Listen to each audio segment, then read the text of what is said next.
Chers compatriotes béninois, ce lundi 14 octobre 2024, en l'état actuel des lois électorales chrysogènes de la rupture et conformément aux dispositions de l'article 40 nouveau de la loi numéro 2024-13 du 15 mai 2024 portant code électoral en République du Bénin, on est exactement à un an de la clôture du dépôt de candidature à la fonction du président de la République pour le compte des élections générales de 2026 et à 13 mois du dépôt des dossiers pour les législatives.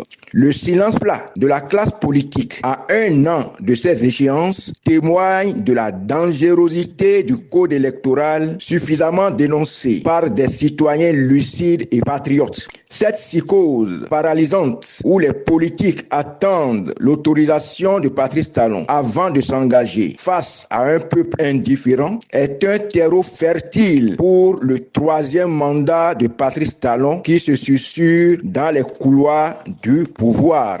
Deux autres schémas sont actuellement en étude dans le laboratoire de la rupture. 1. En se fondant sur le taux de 20% par circonscription électorale, seuls les candidats des partis UP et BR, avec leur machin d'accord de gouvernance, seront déclarés élus aux législatives de janvier 2026. Les partis de l'opposition, en l'occurrence le parti LD, étant exclu, une assemblée monocolore sera installée en 2026 pour modifier la Constitution et faire une refonte totale des institutions comme l'actuel président de l'Assemblée nationale l'avait dit lors d'une réunion avec le ministre de la Justice et les autres institutions. Deuxième schéma, la Cour constitutionnelle va déclarer les élections législatives de 2026 infructueuses parce qu'aucun parti n'aura réussi à obtenir le taux de 20% par circonscription électorale.